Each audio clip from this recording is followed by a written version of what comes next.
Hello, today I want to make a short video. I'm not going to edit this, so if I cough or if something happens, it's going to be there. My God, I say it and it happens. Anyway, the reason why I wanted to make this video is because there are two interactions that I had on social media recently, and I wanted to touch on both of those. I am not going to get screenshots. I don't want to blast these people, although if you follow me on social media, you've probably seen both interactions. I just want to make some points very clear because it seems to me that at times people forget that it's not all about them, that there's other people on the planet that have opinions, and that if you have a right to say your opinion, so do I. So let me start by making something very clear. In case you haven't noticed, I'm not white, I'm Puerto Rican, and I am not a Trump supporter. If that surprises you, if that amuses you, if that and it offends you in some way, I'm sorry to tell you, it's very hard to like somebody that doesn't want you here. Period. I'm not going to clarify that in any way. You can take it as however you want. Having said that, the other day I had an interaction, I'm not going to say the social media platform either, where Mark Hamill, the actor, had made a post about, I believe, the now infamous ear bandage that looks like a cover for a feminine product. And I guess it could be considered that he was trying to make a joke or not. I really don't know, and I don't care. Bottom line is that I answered that by saying, you know, funny how on Sunday, which was the day after the attempt, he didn't have any kind of bandage. His ear looked fine.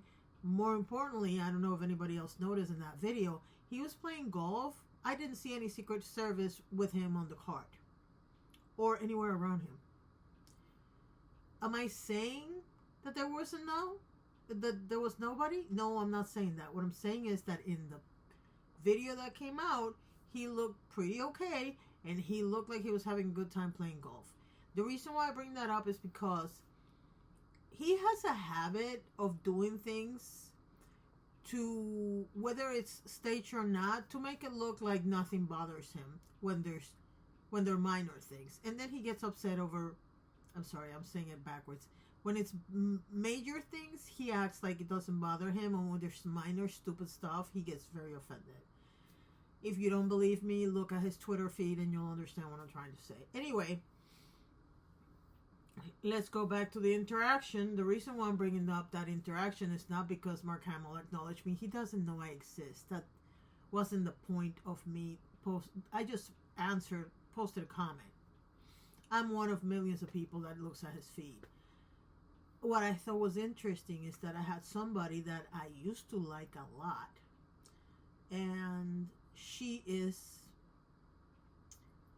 well, let's just say she is very much American, and she's very light-skinned.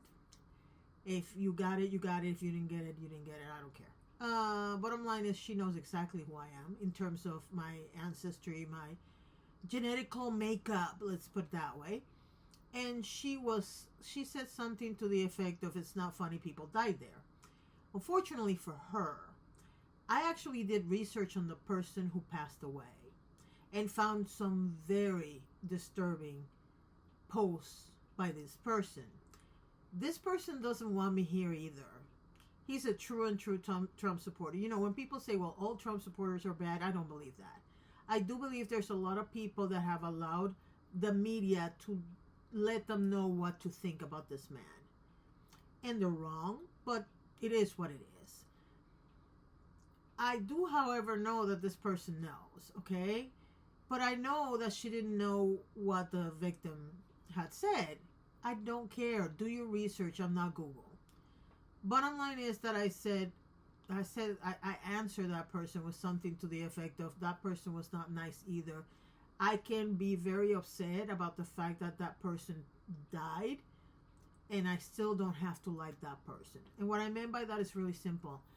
If we go to a rally of any political party, I think people should feel safe going to a political rally or a religious event or anything for that matter, and not feel like maybe this is the last day they're going to be on earth. I can be very upset at that particular part of the story and not care about the person that passed away. Any person that wants me either not here in any capacity because I'm Puerto Rican, because I'm a woman, because I am disabled, and for purposes of work I'm disabled, because I'm old, because I said woman, because I'm either a part or a member of the LGBTQ community or an ally. Any of those things offend you, first of all, you're not a real Christian, so get out of my face with that. And second of all, if you are against me for any of the reasons that I just said, there is nothing I can do to change that. That is not a level of education thing. That is not something that I can learn more about through books or anything. Those are things that are innate to who I am. I was born in Puerto Rico from Puerto Rican parents who have Puerto Rican parents. We are, I don't even know how many generations down Puerto Rican, okay? I can tell you that the highest percentage of blood in my DNA happens to be Taino. Therefore, I am definitely from Puerto Rico. That's something I can't change. I am over 50. That's something I can't change. I have a disability caused by an illness that I have that is incurable, because usually when it comes to women illnesses, doctors don't give a crap until men start feeling it. That's when they start researching it. What else? I was born with certain chromosomes, therefore I'm a woman, born cis women.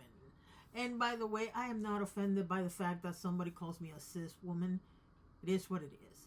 And so the idea that you think I should care about somebody that doesn't care about me is amazing. But more importantly, two things can be true at the same time. Again, I can be upset that people got hurt and not care about the specific people that got hurt. I hope that clears that out for you.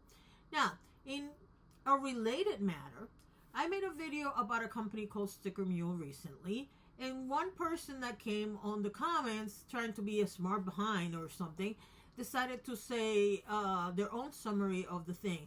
Trump bad, blah, blah, blah. I wasn't even referring to Trump.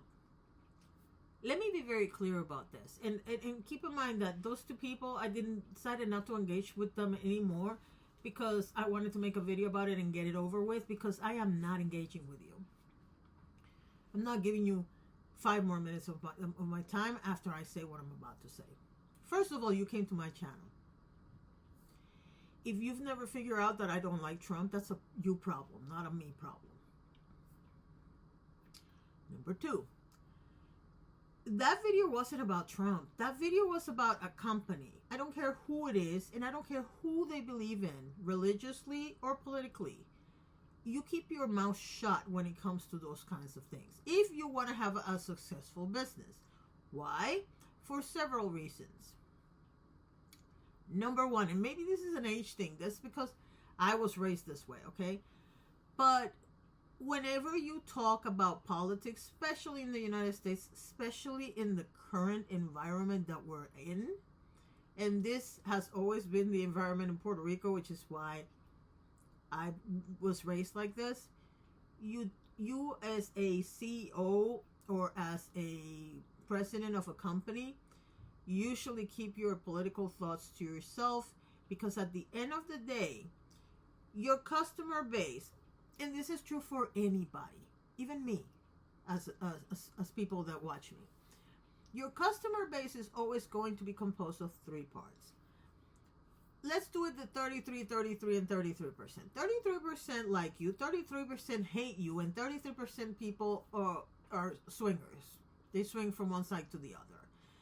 It's, if you look at politics, you have 33% of people that are staunch Democrats, 33% that are staunch Republicans, and then you have a bunch of people in the middle that may or may not care.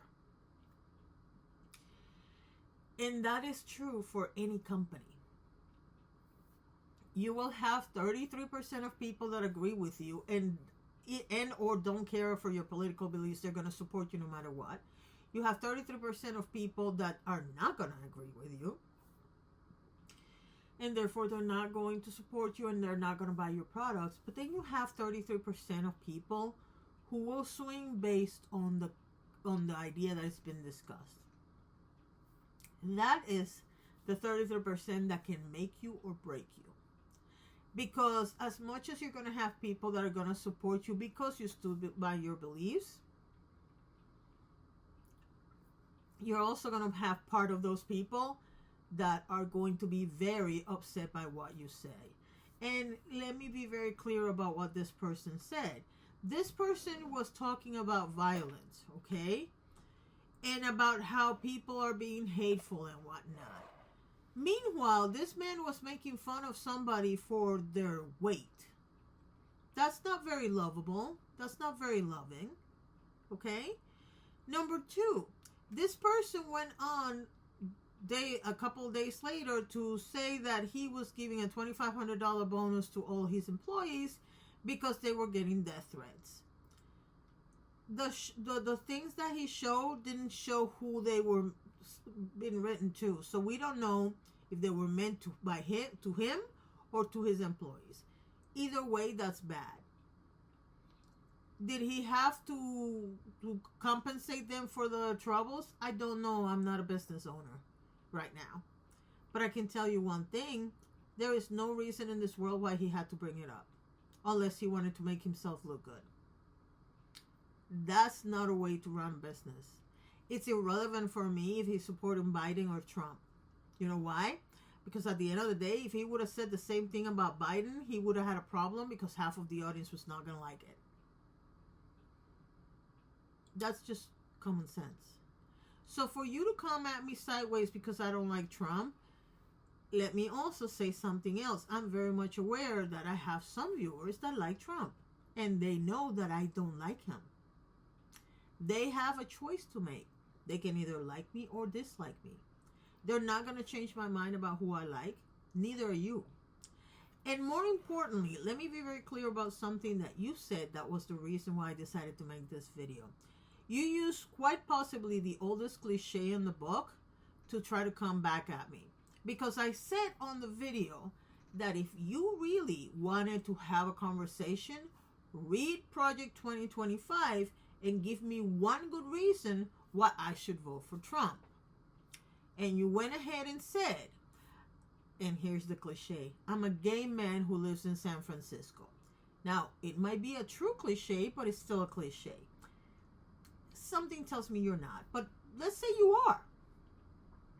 And do you not think that there's self-hating people on all the marginalized communities that are directly impacted by Project 2025? Because I know a lot of Puerto Ricans that want to be a state, even though the United States has pummeled us to the ground and broken us financially, spiritually, in any other way you can imagine. So no, I'm very much aware that's a thing. But after I got over the cliche, let's get to the point that you made, which by the way, you still didn't answer my question, but let's get to the point that you made. You said, and I quote, well, I'm not going to quote you directly, but I'm just going to say what I remember. I like about 5% of Project 2025, but Trump also said he didn't like it. Trump, let me be very clear that Trump actually said that he didn't know who was behind Project 2025, that he didn't like it, and he had nothing to do with it, which was very quickly debunked by several publications. Because you see, I don't watch MSNBC, CBC, CNN, or Fox or any of those people. I watch independent stations, independent voices on media. And the reason why I do that is because they tend to lie less, okay? But even if I wouldn't have done that, immediately after he said it, there were several videos of him with the CEO or president or whatever you want to call it of the Heritage Foundation talking about the good work that they did and how they were putting us first. And yes, he was talking exactly about them first, okay? That's number one.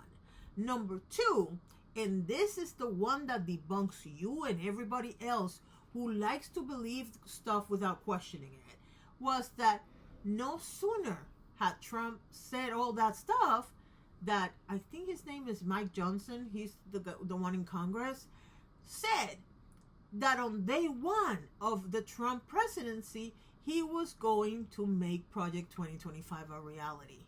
He was going to implement the plan. So who's telling the truth then? Are you calling Mike Johnson a liar or Trump a liar? Because one of them is clearly lying. And I tend to believe it's the guy that has lied all along. My advice to you, I don't care who you vote for, but my advice to you is to Google it. Because clearly, you're just believing people without actually analyzing what they're saying. You're not the first one. Again, I mentioned before, there are people who are nice people that vote for Trump because they just take what they're given as fact instead of doing their own research. And at the end of the day, I don't care.